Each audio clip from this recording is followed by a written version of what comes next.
Okay. So yeah, like I was saying, in the industry, like just like any other profession, there's different tiers, right? So you got like the crappy tiers, and there's like a lot of them, and there's a lot of them in Perth. So normally they're just like small companies. No offense to small companies, but that's just how it is, right? Um, and and the reason why they're like lower tier is because sort of their work is just lower quality. So, and the people generally aren't really university graduates. They're just people who just took up software at some point in their lives, and here they are. And then you have the top tiers like Google, Microsoft, Amazon. You'll obviously be looking at six figures straight off of those companies, but they're super competitive to get into. And the way you get in is generally you probably have to do a post-grad degree. So master's really helps, honors. And then you have to be really good at coding puzzles. Do you guys know about coding puzzles? Like, I'll give you guys I'll give you guys a coding puzzle. You guys want to do a coding puzzle? Yeah. Never done one before. So this is actually pretty simple, but actually a lot of people fail this in interviews. Is there a marker? Actually, I could do it on this computer. Okay. You guys all know JavaScript, or what language do you want to do it in? Okay. JavaScript. It's easier to follow. So Google actually uses Google Docs. Just explain to us what you're doing. I just need to bring up a text editor to write the thing first. So generally, actually, Google uses Google Docs. So What's your right code? Yeah, that's right. So you don't actually get an IDE. So you guys don't get the auto completion and stuff. Yeah. So you have to know your stuff. Sorry? So you actually have to know your stuff. Yeah, exactly. You have to remember the functions and stuff. So. Would it take away just write it in an ID and then just upload it to that? No, because it's live, right? Oh, You're just like, oh, hang on a second. Like, come back in an hour. Have something. Just like pasting code into the Google Docs. So like, what the hell? Like, so many merge conflicts. So print.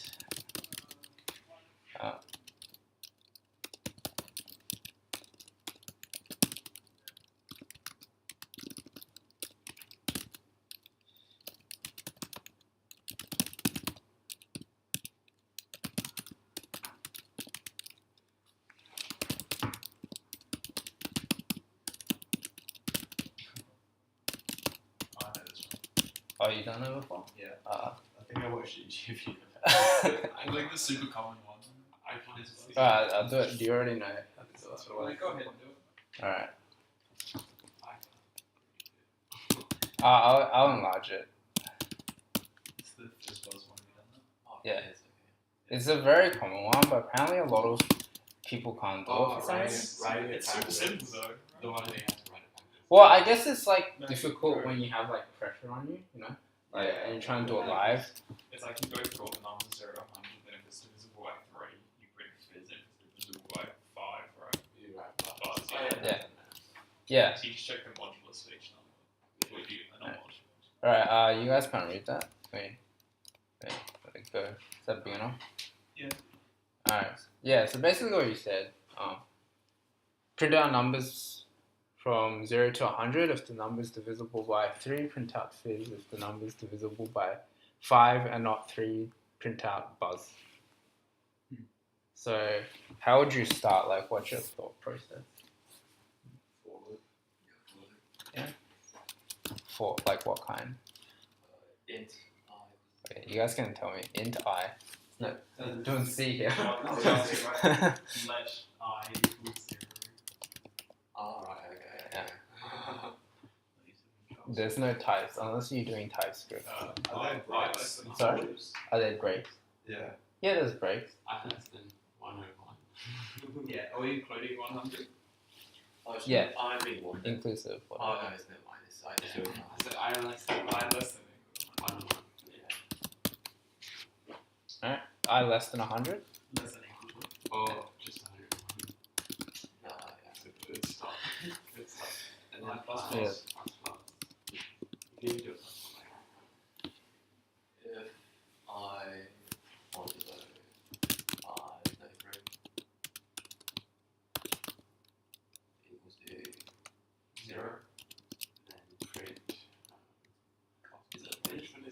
console log. Specifies. Yeah, it is for free.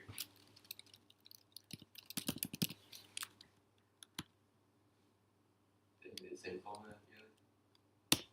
You don't have to. What do you want to do next? He was like semicolon. Semicolon, But oh, you yeah. don't need it. Yeah, you can do semicolon.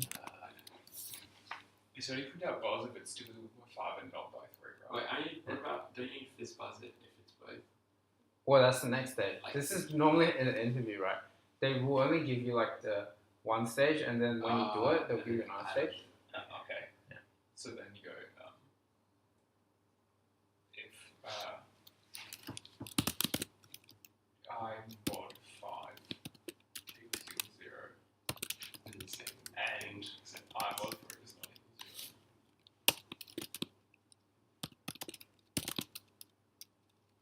0. I didn't think you have to do that because we're going to reset i's thing, but funny that if they were FC on top of wasn't. It'll do both of them because you've broken out of it, you can continue the loop. Yeah. So maybe change Oh, right, I get you. Yeah. Numbers like 15 and stuff is when you need to do the fifth. Yeah, that console. Yeah, so that's probably where people get tricked, right? They do 2 ifs, and they just do 5. But the thing is, it will print out both fizz and buzz at the same time. So you could try that out on your own time. So you just console log buzz, right?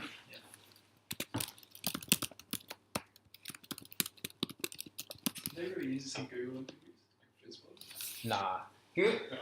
So Like, if you guys want Google, like they'll do more. So if you apply, you'll apply for a specific role generally. So if you're like Java developer or something, they'll ask very specific Java questions like garbage collection and stuff like that. Yeah. So you have to have a very deep understanding of that.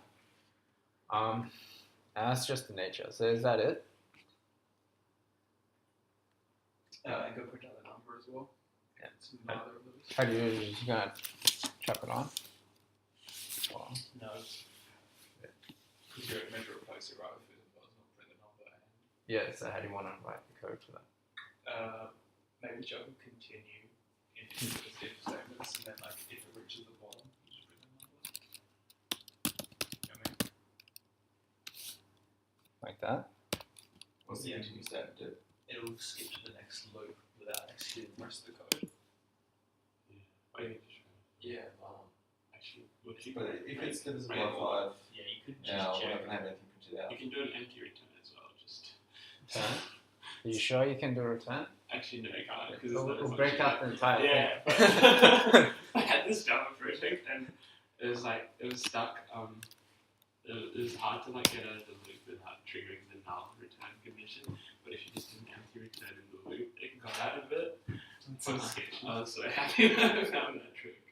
Yeah, can you just continue or can you just do it on a diff statement? Yeah, like So what do you guys want to do next? if it's the switch. Continue. Yeah, just continue. Alright.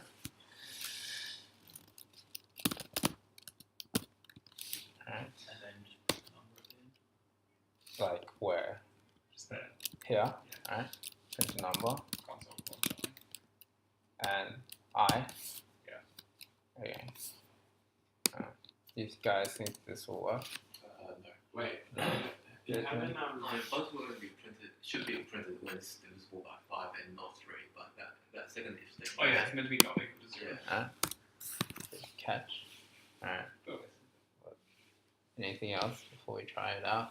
What about, we're not considering, you don't really need that not equal to 3 since it'll continue if it is divisible by 3. Yeah, exactly. we don't have Fizzbuzz though, we don't have 5 and 3. Yeah. He hasn't added that part.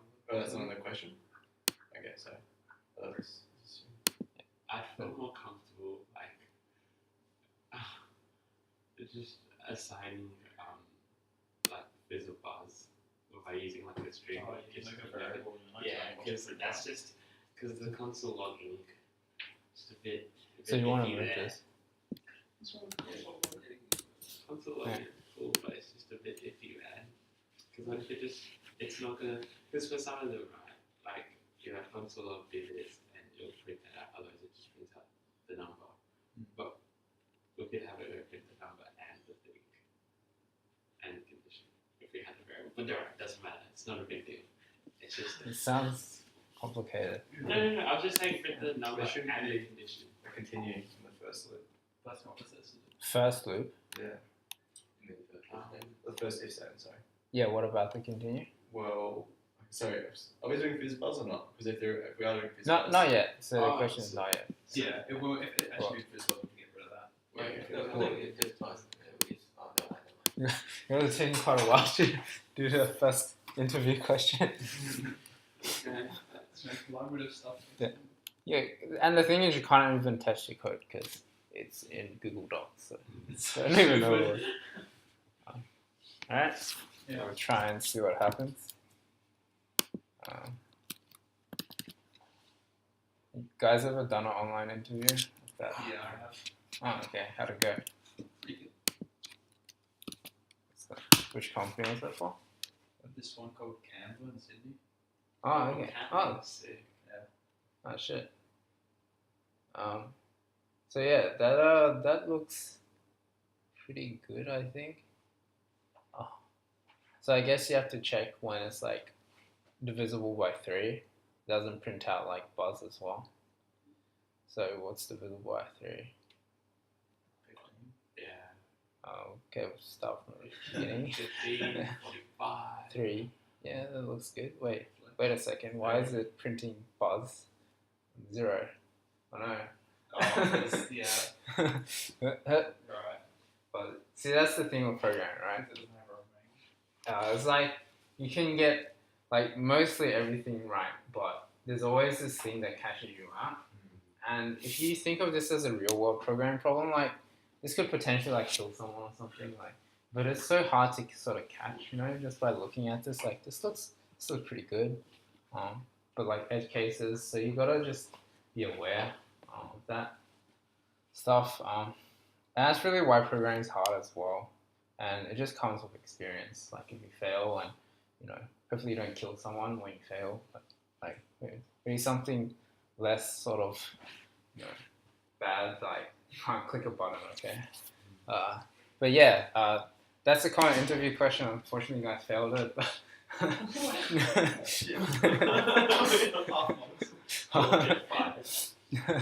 No.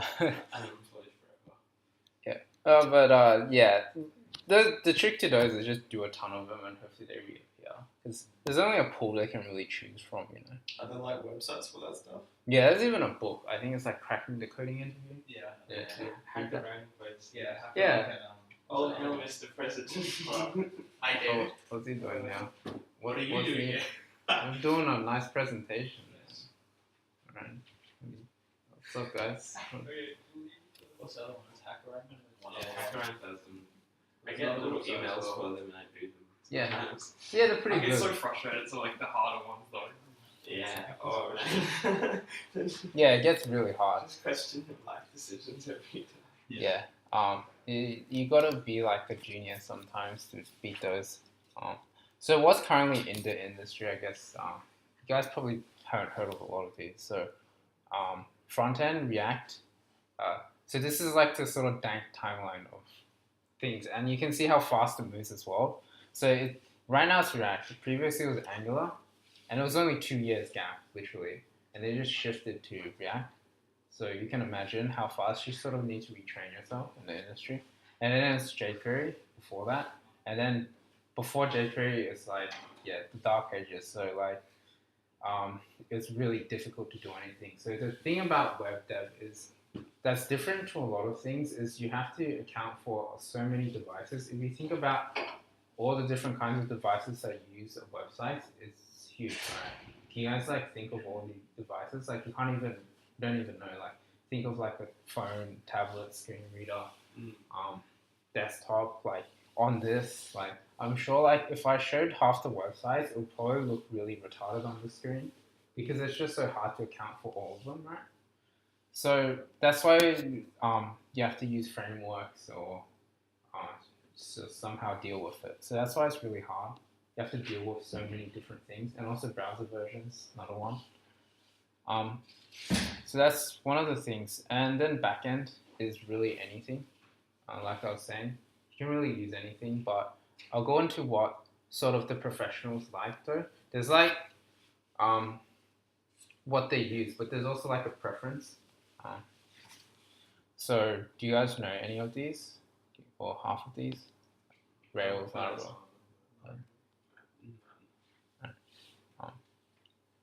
So the point of frameworks is just to develop better, faster, more secure. As you guys can imagine, like, do you really think the apps you wrote are like safe? Like, you're probably like a lot of things could go wrong with them, right?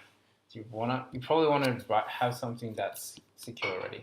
So databases, this is where it gets kind of hairy as well.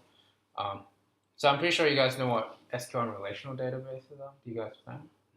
It's tables and it's really interesting theory. But then there's the advent of NoSQL, which isn't saying like you shouldn't have SQL. It just means like they don't use the. Do you know what SQL is? It's a query language. So you like select or or drop database or whatever. So you have these, and it's a very sort of vibrant place as well. So you've got GraphQL. Have you guys heard of this? MongoDB.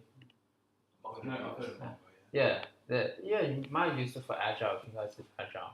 You guys did Agile? No. So this is just key value pairs.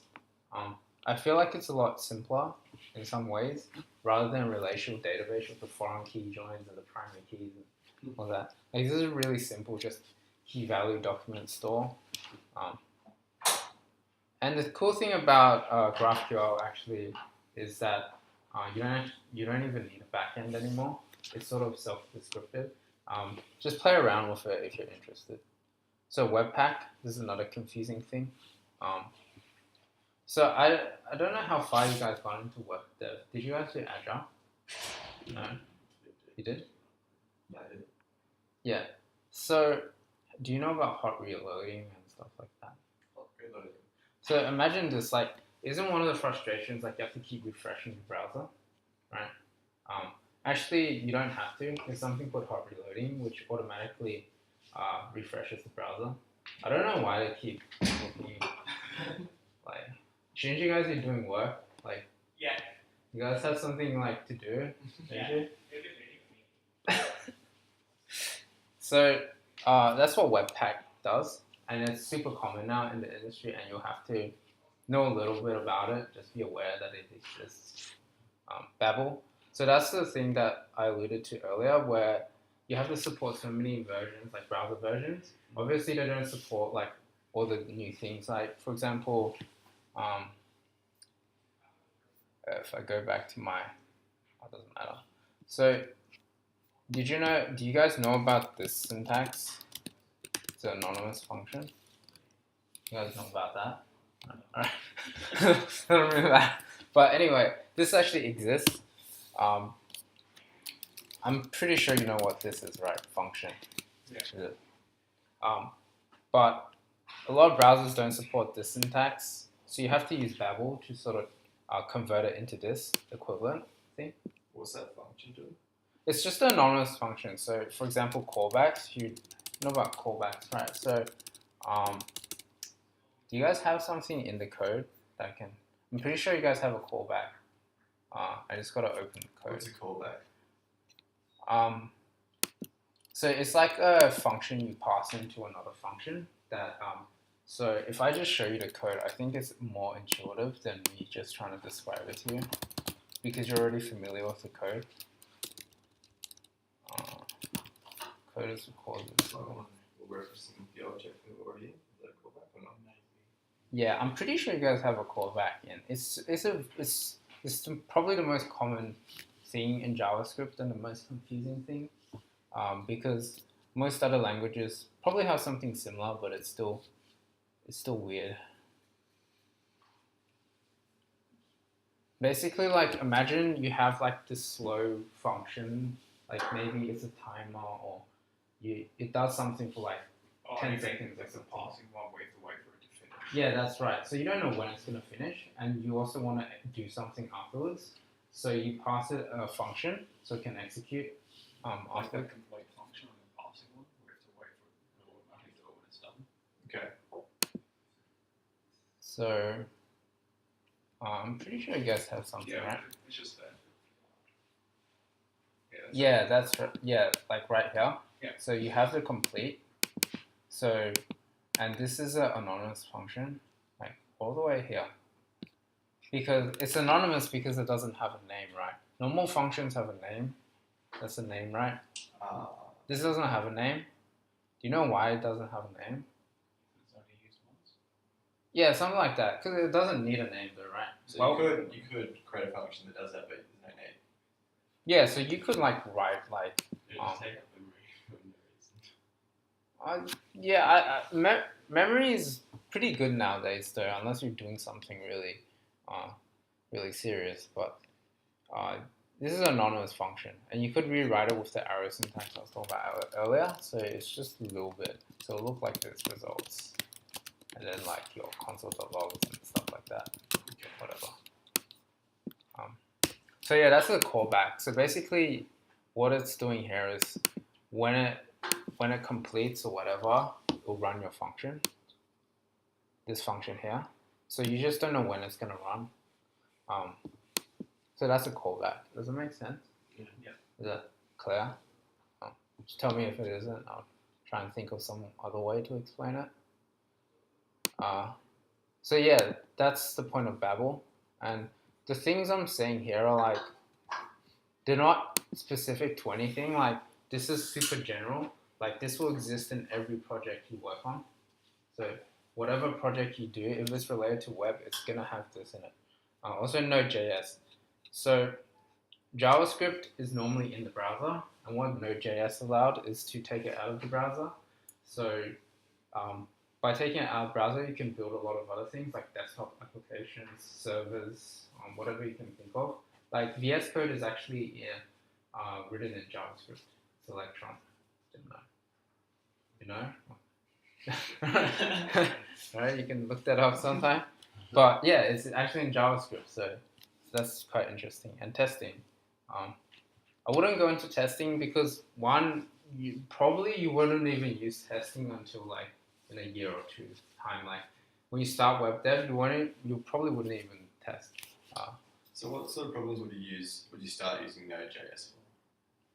So when you want to take it out of the browser, for example, server, if you want a web server and you want to write in JavaScript, you'll use Node.js. What do you mean web server? Like, as in like connect to a server? You connect to a server for your website or not?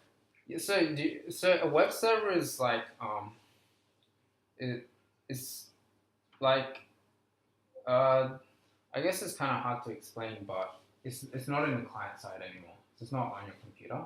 Yeah. So if you think about Facebook, there's a client side stuff, so the HTML, CSS and stuff, but there's also a backend thing that exists maybe in America. So that's for connecting to the backend, Node.js. Yeah, that's right. That's what a server is. So just connect you to the database. Okay. Makes sense. So if you think about a request like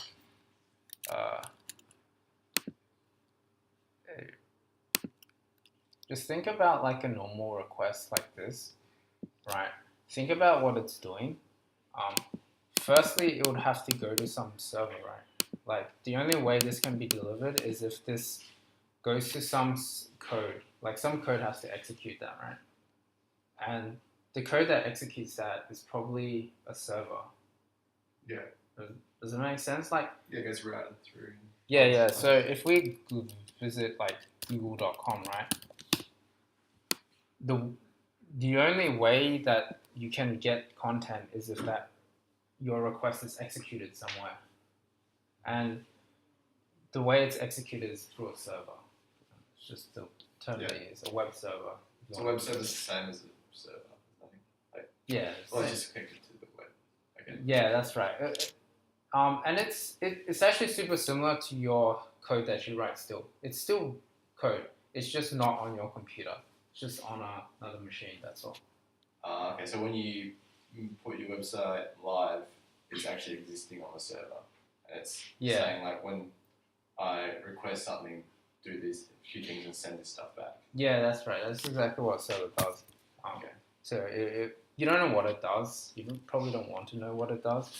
When you start writing like web servers, then it's very, very complicated and tedious. but yeah, that's how it works. Whenever you put in a request, it has to go through a server to deliver you the content. So anyway, that's that. Any question on the industry right now? And want to know more about the industry? Pretty. But I want any testing frameworks that you know? yeah. So there's a lot of testing is a very big field. Frameworks like so it's divided into front end and back end. So normal is just Jest for JavaScript. That's like the industry standard right now. Well, not standard, but just majority of industry people use Jest. So you can look into that. But the thing about testing is it's going to slow you down initially. Testing is all about maintainability.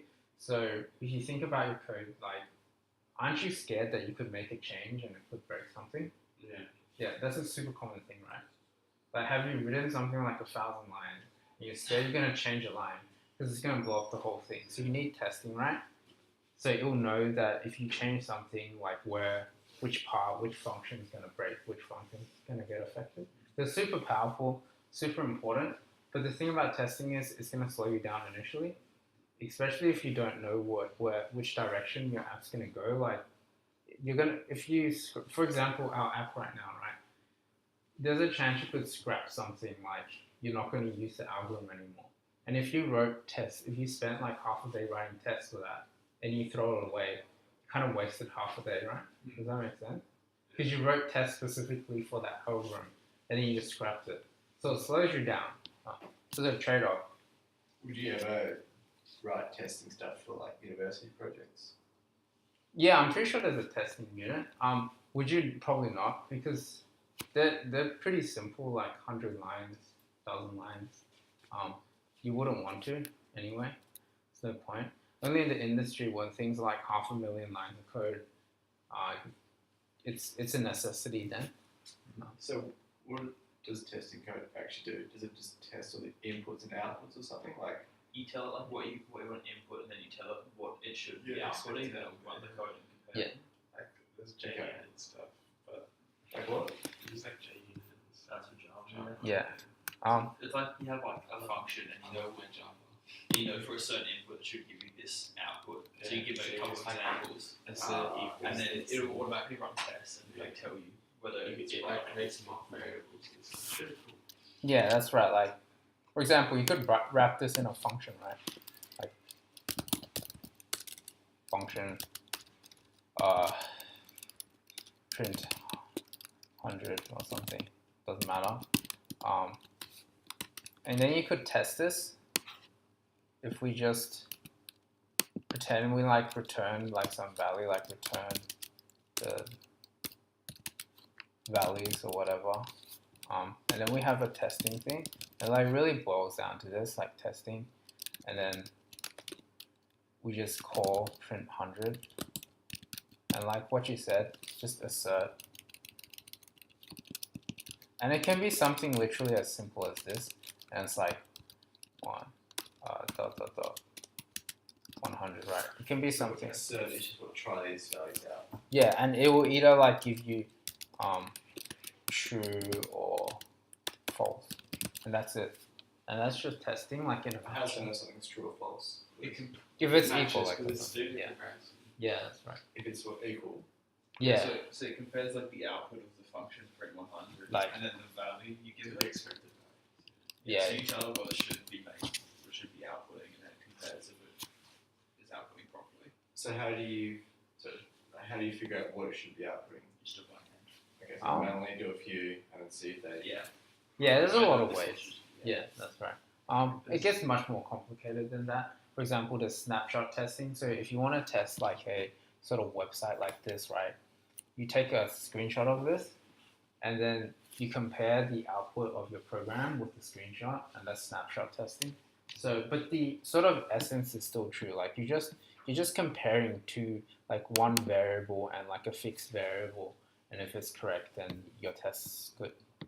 Yeah, and you can like test for things at like the borders of errors. Which if we actually did that, we could have caught that zero thing.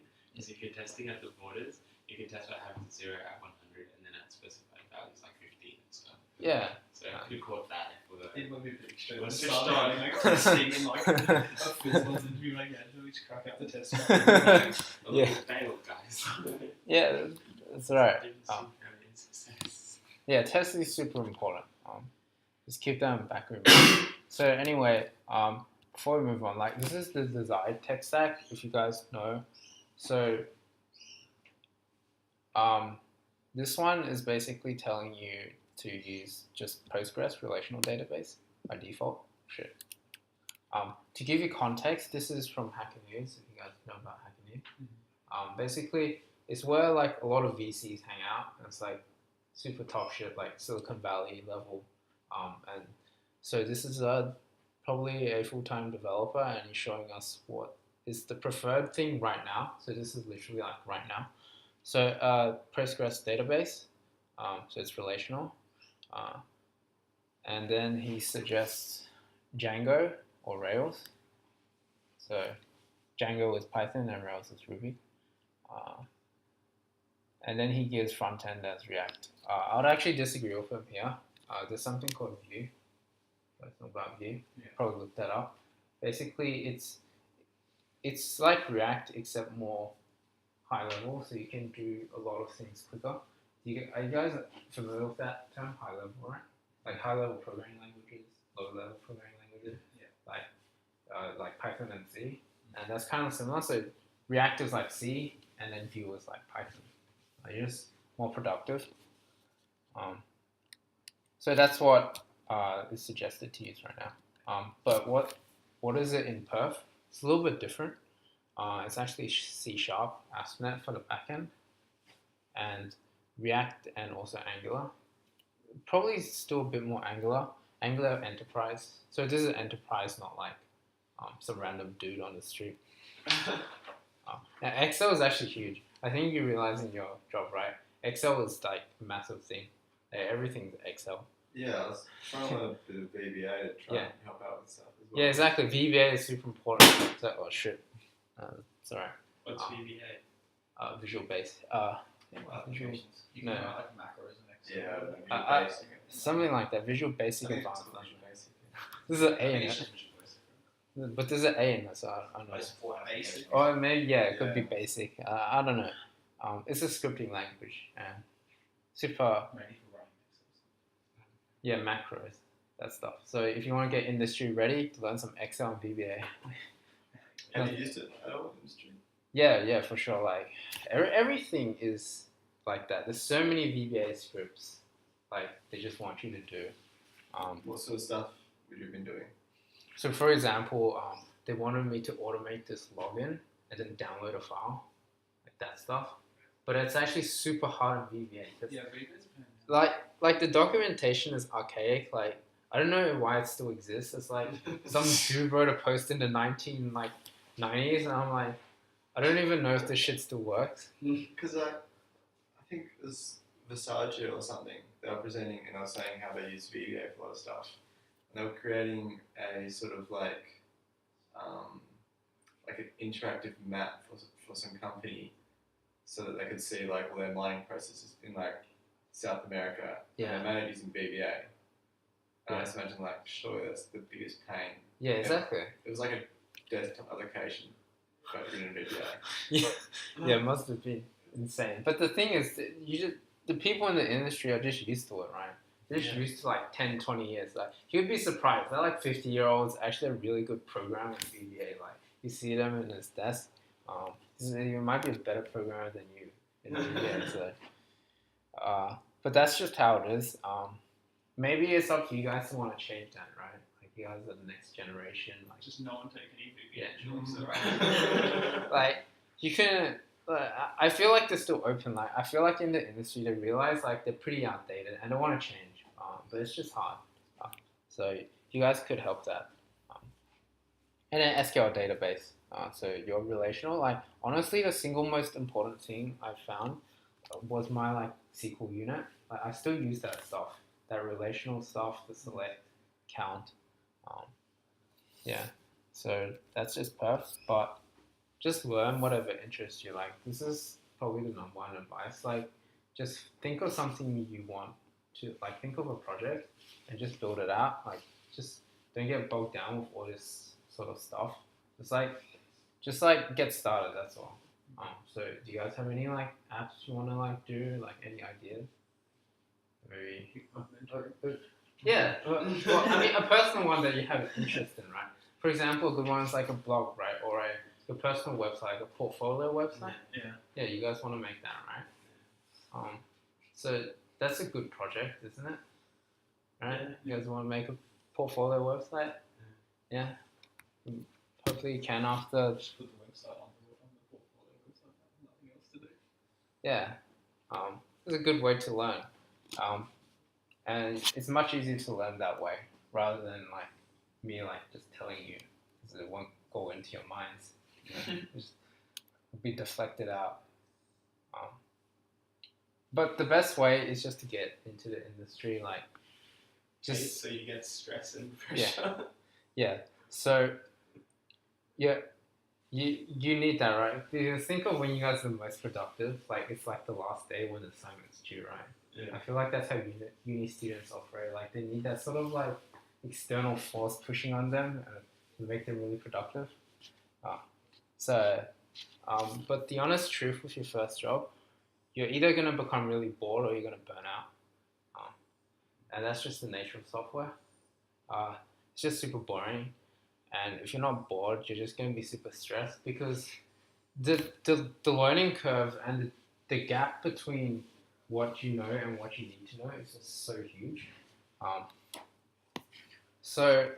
But it'll get better.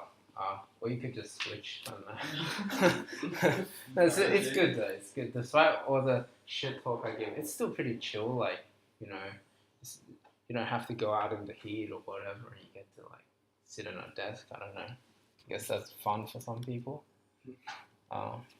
And this is what to look out for. What shows a good software firm? So firm focused on software, or like they really place software as like their priority. This is probably the best place for you to work in. Large company, there's a lot of small crappy software houses. This is obviously there's like exceptions, right? There's probably some good small software houses, but generally large companies they're just better, more organized, more structured. It's better for a newcomer, you know. But it's harder to get in as well. That's how it is, more competitive. So you want a proven track record, and the key is they have a lot of long-time employees. You don't want to see a company that just like the oldest employee is like 1 or 2 years. Like you want to see an employee that's been there for a decade. Like it shows that it's somewhere you can really grow. So and the tech stack really doesn't matter too much. Like there's always talk about tech stack, but it's at the end of the day, it's all just similar shit. Like you're just writing code into something. Like it's all the same. What does I hear people say like full stack developers and stuff like that? What does that actually mean? So yeah, that's just front end and back end. So front end is just the visual stuff, and back end is just a database. So that's full stack. Yeah. So it just means you can do both. Yeah, that's Will right. you actually end up doing both in the industry, or you'd be like selected to do one or the other? Like you'll specialize in something else. Yeah. Again, it depends. I think most jobs in Perth are full stack. Most of them are full stack. So by full stack, it just means end to end. Like you can build out the whole application. That's what they want. I guess that's what any sort of boss wants their guy to do, right? They just want to give them a task and they can do it. But there are like Canva, for example. They separated out front end and back end, so you're more specialized. It's good and bad both ways. But yeah, if you want to get a job in Perth, most likely full stack. So you guys got to learn that back end. I mean, it's actually pretty hard to do full stack, to do it well, because there's just so much information you need to know. I would argue that there's no like true full stack. Like there's this sort of debate, like no one's actually really full stack because it's just so hard to know everything. So I guess I'll just give you guys a demo of like React, because that's like the most popular thing now, and like an example application of what you'll deal with working. So you guys probably seen me working on this already. It's just a little personal project of mine. So straight away it's pretty complicated, right? Low personal project. Yeah, and that's the thing, right? That's the thing with software. Like it's so small because if we go to the actual app, it's not much to it, right? Like you'd think there's not much involved into it.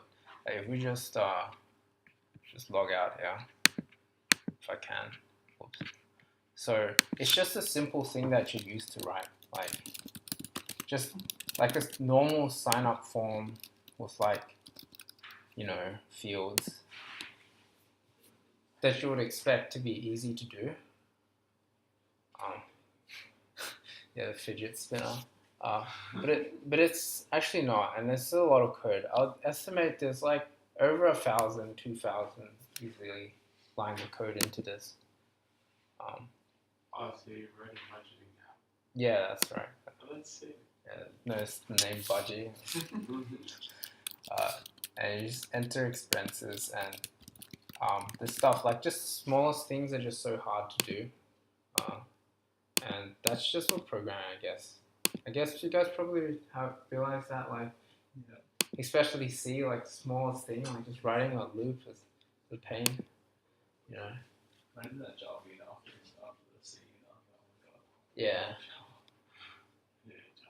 So how long did this take you to write, do you think? And I did 5. I think it took me like a week. 5 So, but I, week.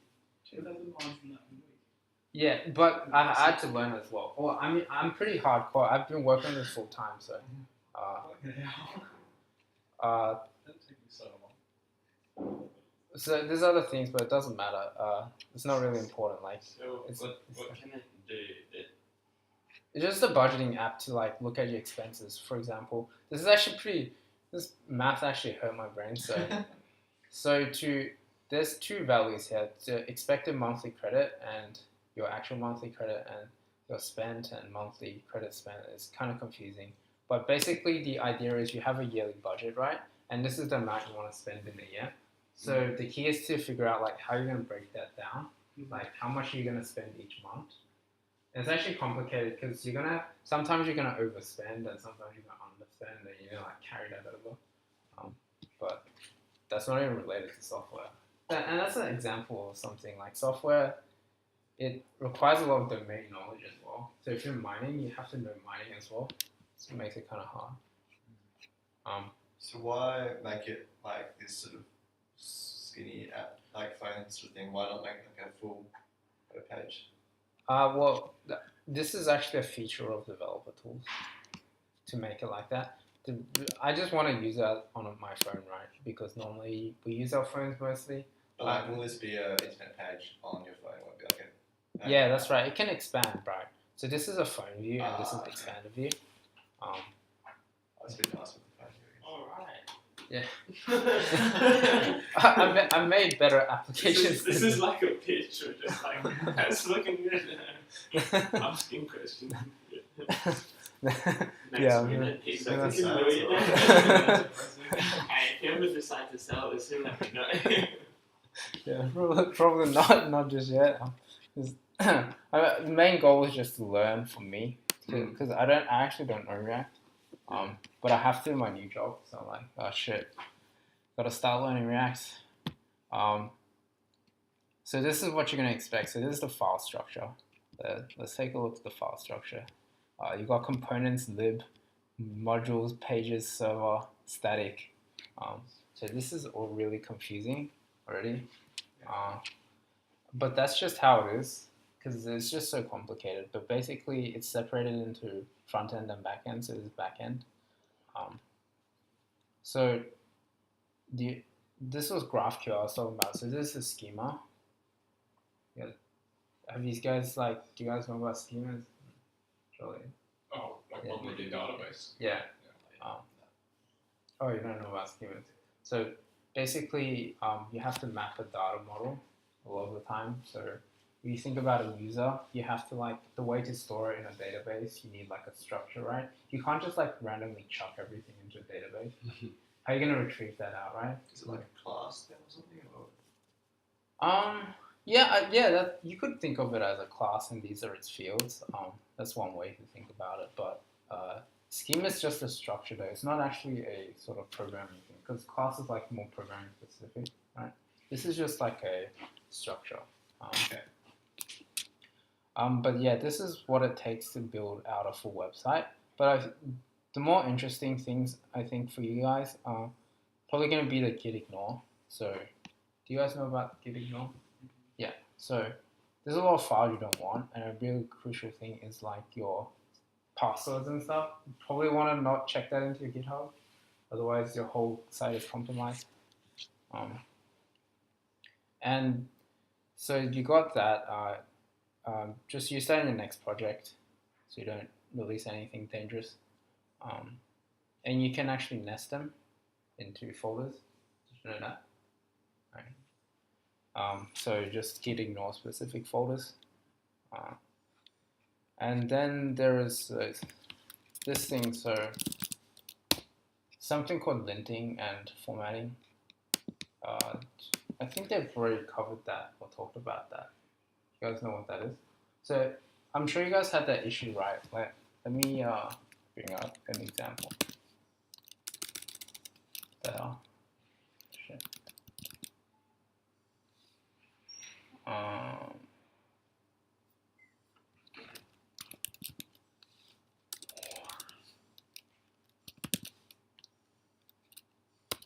think I'm on the wrong thing. Yeah, I'll open it up again. So imagine this. Super slow.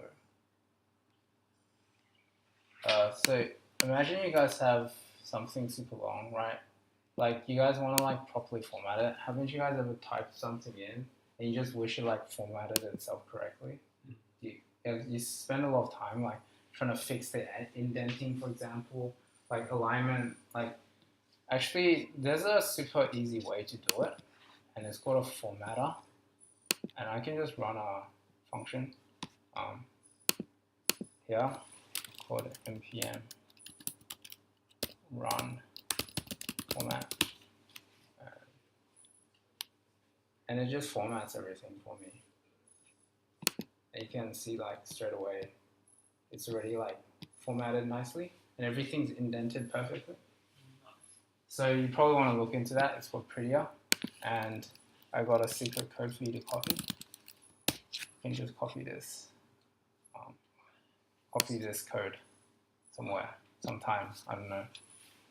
Or I'll paste it in somewhere. So what do you need to have to run npm run format? You need to have that JSON file. This is more specific to the project. I guess we can touch on it when you actually get started on it. Yeah. But package.json is basically all the dependencies. So a dependency is all the third-party libraries. So it's very common to want to list all the third-party libraries just so you can download it again or whatever. So this is the package.json. NPM is actually Node. It's Node Package Manager. So yeah, that's another thing. It gets way too complicated to manage all the third-party libraries, so you need a software to help you. That's what NPM does. So imagine, it's not unusual to have like hundreds of third-party libraries. So it's very confusing. Imagine trying to like manage all that. So you need a software to do that. But yeah, that's all I wanted to cover. Was there anything else like the demo and that's all I wanted to really talk about. Actual software dev. Yeah, it's kind of winged out, like just talk about what I felt more than anything, in my opinion. I think that's something I kind of wanted when I first started, like just someone who was experienced and could like tell me what their thoughts were. So I had like a little bit of direction rather than just like aimlessly wandering and then burning out on my first job, but that's another story. So where do you want to work? Where do I want to work? What do you want to do? like my dream job is probably Google in Silicon Valley or something like that. Microsoft doesn't matter. Anywhere in Silicon Valley, I guess. Probably my dream, like Airbnb or what. Because all the major tech companies are the innovators. Everyone else is just copying them. Mm-hmm. So you have like Google, Microsoft, and they're like way ahead of everyone else, and us guys are just using their code. We're not actually ever making anything new. So React is made by Facebook, Angular is made by Google, Vue is actually made by ex-Google employees, Google. So yeah. How do you get into that? Do you just apply for internship? Is that the You mean San Francisco Google? or any like Google or Microsoft? If you wanted to get in, is it just applying for internships and doing that sort of coding problems? Is it the way you get in? Yeah, that's right. They have the opening. So there's a Google in Sydney. You can apply. But I know I probably won't get in because I don't have a postgrad degree and stuff like that. It's super hard. I definitely won't get into San Francisco. Are you going to do a postgrad for it? Sorry? Are you going to do the postgrad? No, I'm not. Because I already got a decent job at Redify. And I'll see how that goes. Yeah. But if I feel like it's not good enough, then I'll leave. But I think it's alright. So we'll see what the future has. Yeah, that's it. How'd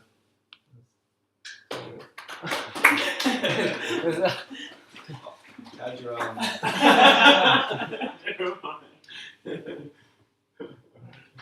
Funny guy. It's not my first presentation. I feel like it's one of those like high school presentations where I'm all nervous and like, oh shit, I'm first time talking in front of people. Did you end up doing anything with that? Should probably stop the recording. Oh yeah, that's true. I know. That's a long